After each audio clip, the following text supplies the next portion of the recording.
colonias y nuestra gente. Akuyá en las estepas rusas, islas alemanas en el mar ruso. Haus und Hof, casa y patio.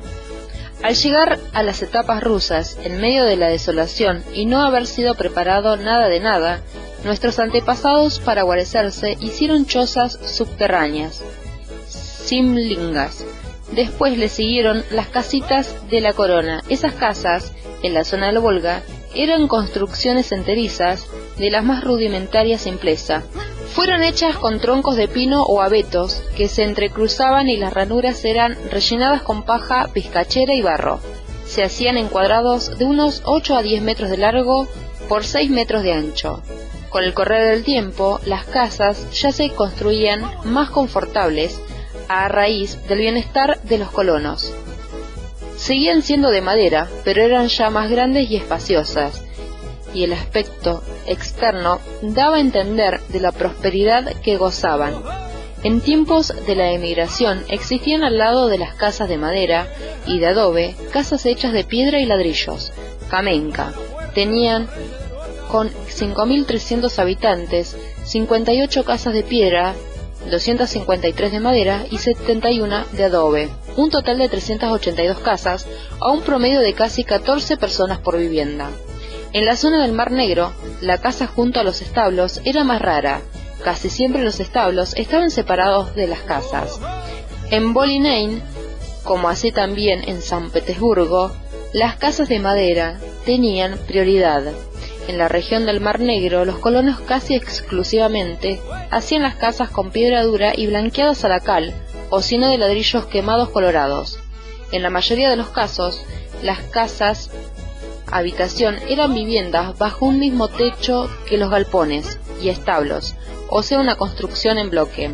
Había muchos casos, y eso vale para los menonitas, donde estaban separados las viviendas de los galpones y establos, hechas en ángulo o en forma de L.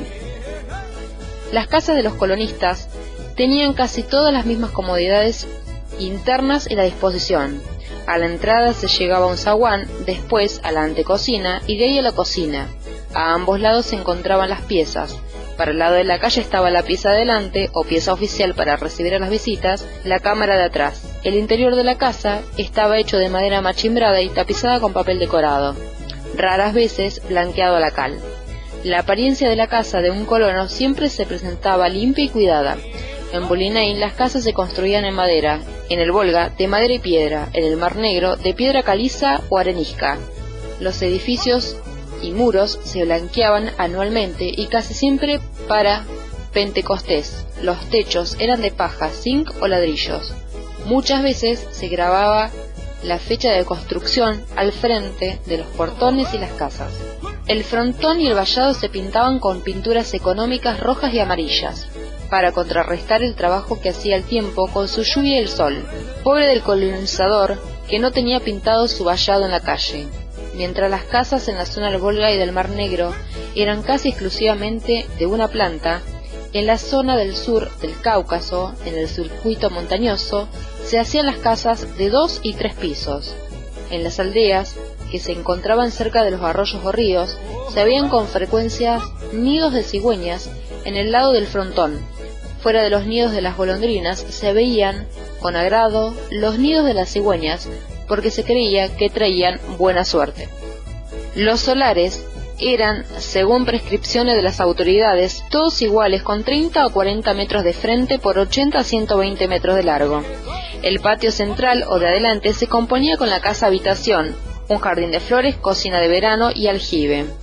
Durante el verano la vida prácticamente se desarrollaba en la cocina de verano. Ahí se cocinaba, se almorzaba y se hacían los trabajos habituales de la gastronomía casera. En todas las cocinas de verano había un horno de barro y adobe que se calentaba con paja, otras veces con chala de maíz o con los sarmientos de la poda de las vides. Se horneaba el riquísimo pan casero. Por Luisa Margarita Riffel.